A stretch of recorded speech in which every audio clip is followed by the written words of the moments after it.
Thanks for joining us across the fence. I'm Fran Stoddard. Taking an honest look at difficult things isn't easy. Sometimes it takes a pastor with a passion for community to help us with the dialogues and work that needs to be done to move us all to a better future. Reverend Dr. Arnold Thomas is one of those leaders. Reverend Thomas came to the state when assigned as Vermont's executive minister for the United Church of Christ in 1998, serving as the first African-American denomination leader in Vermont.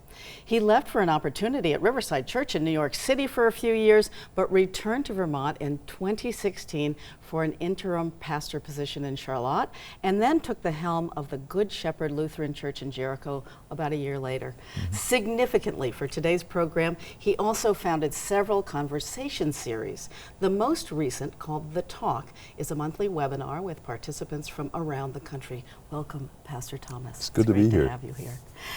So you changed the name of your series from Racism in America to The Talk, and some viewers might not know what The Talk refers to. Yeah. Can you explain that?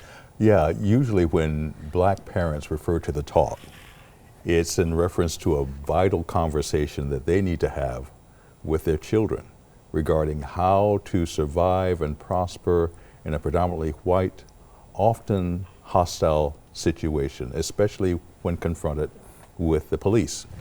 What to do, what not to do, how to survive in that situation. And so that's why I felt that let's change the name and let's focus our energies upon addressing issues that affect black people, people of color in this state, how they experience life in this state, what are some of the concerns and important issues, and share that conversation with the wider viewing audience, sort of inviting them into our talk. Right. But also I felt that white Vermonters need to also have vital conversations with people that they know as to how to survive and prosper in a growing environment where people of color will eventually constitute the majority of this nation, and how then do we interact with each other in ways that are honest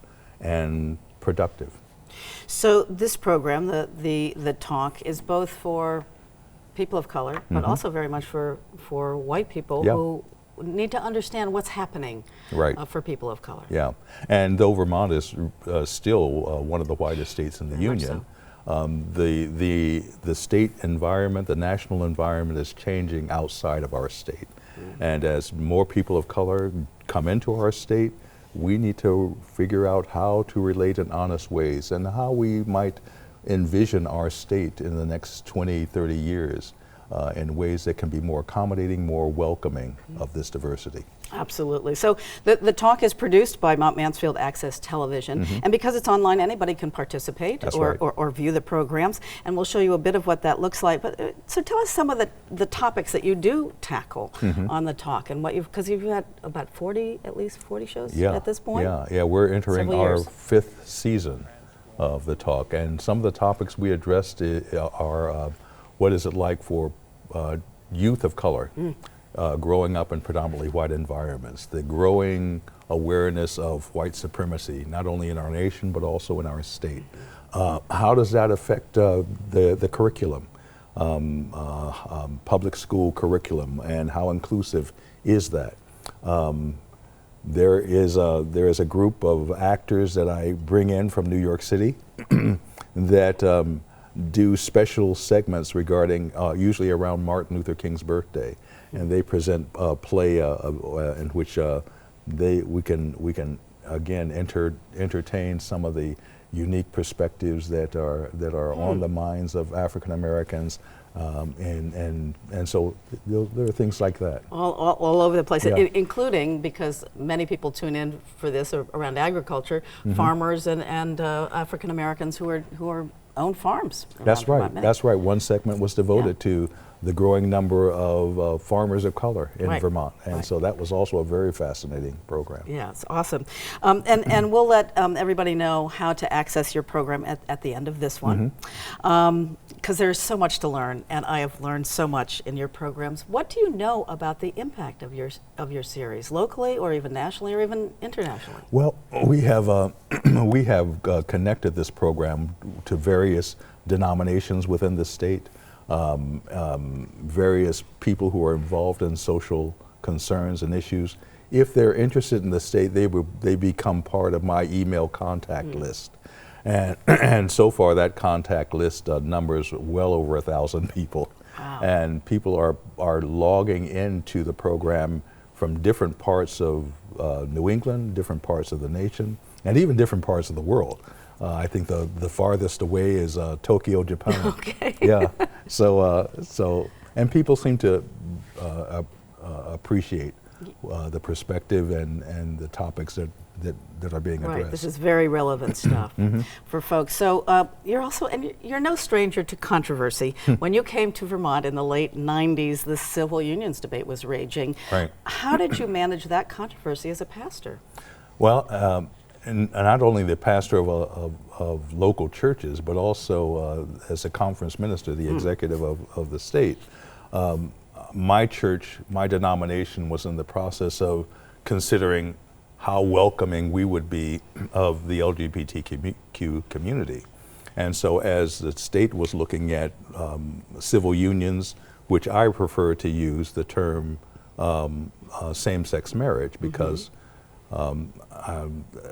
separating, it's just calling it by a different name was kind of like separate but equal, which wasn't really equal. Right. So, but eventually the state came around to calling it what it was, Right. what it actually was, same-sex marriage. But my church was also looking at how welcoming we should be. And so it was an important time to just address that issue.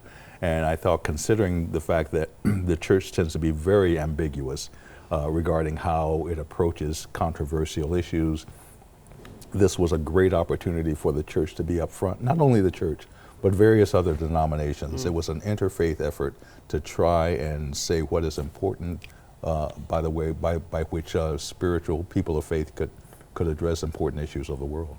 Well, and clearly you're very adept at walking that fine line between church and state. What's your thinking about walking that line?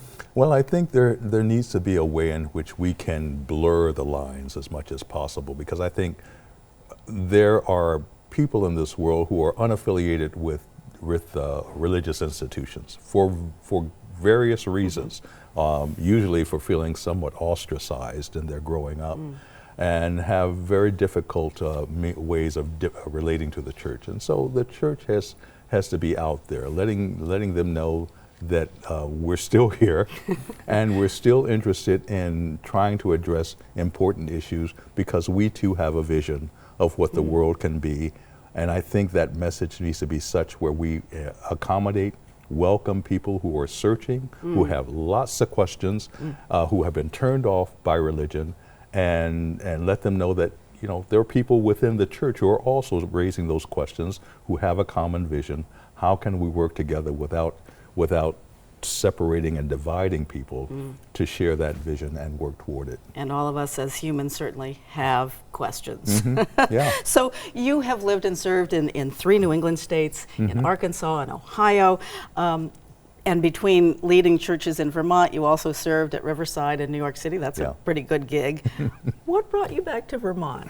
Well, when I went to New York City, that church was at one time, it was a church founded by the Rockefellers, but it grew from being a predominantly white congregation to still an interracial congregation, but the majority of members are black. And so I wanted to go to New York City because I wanted to experience an environment that wasn't predominantly white. I wanted a more diverse environment. And so that's the reason I went. But my family stayed here in Vermont, and I told them once we arrived here in Vermont that wherever my ministry took me, Vermont would always remain the home base, because we love being here. That the environment, the progressive thinking, we wanted to stay here. What have you seen in terms of change in Vermont? You know, it is one of the widest states in the nation. Backlash, progress, both. Mm-hmm. Yeah, Vermont is not as white as it was when I arrived, and that's one of the reasons why I feel more at home than I did back in '98. Sure. In '98, when I would go out of the state and try to attract people of color to the state, the first response was, "There aren't any black people in Vermont." And I would have to reintroduce myself. Hi, my name is Arnold Thomas. I'm from Vermont. But it was an uphill battle, and it's partly because there was no critical mass of people of color in the state, and so it discouraged clergy Sure. of color from coming to the state. That has changed. You have Burlington and Winooski, one of the most culturally, racially diverse communities in the state. Still our percentages are low, but people of color constitute the fastest growing segment of this state. And so there's much progress to be made. Well, there is progress to be made, and so what systemic changes really need to happen to prepare Vermont for real diversity? And it's happening around the country and coming here, slower perhaps, but and certainly in Burlington and Chittenden County. Yeah. What do you see needs to happen to be a welcoming state? Well, I think it comes in many phases. I think it starts with a mindset of inclusion, and that happens within the schools. It happens within our churches and faith communities. It also has to happen within legislature. And I find that the State House is seriously trying to address matters of how to make Vermont, in its policies and its laws, more inclusive, more welcoming. There's a friend of mine, his name is Al Wakefield. Yeah. He's putting forth a declaration of inclusion that all Vermont towns can endorse. And I think it's things like that that provides a basis by which so many other important things can be achieved in making Vermont a more welcoming place. Reverend Thomas, I'm sorry, we are out of time. You're retiring, but you're going to continue this program. Yes. So we're thrilled about that, and so our audience knows to find the recordings of the talk and archives of racism in America. You can go to the website on your screen, mtmansfieldctv.org, or at a bit.ly site, which is really easy to get to, the Talk VT. Reverend Thomas, thank you so much for coming in and speaking with us today, Fran, and for having all me. that you do. Yeah, you're welcome. And thank you for joining us across the fence today. I'm Fran Stoddard. Stay well.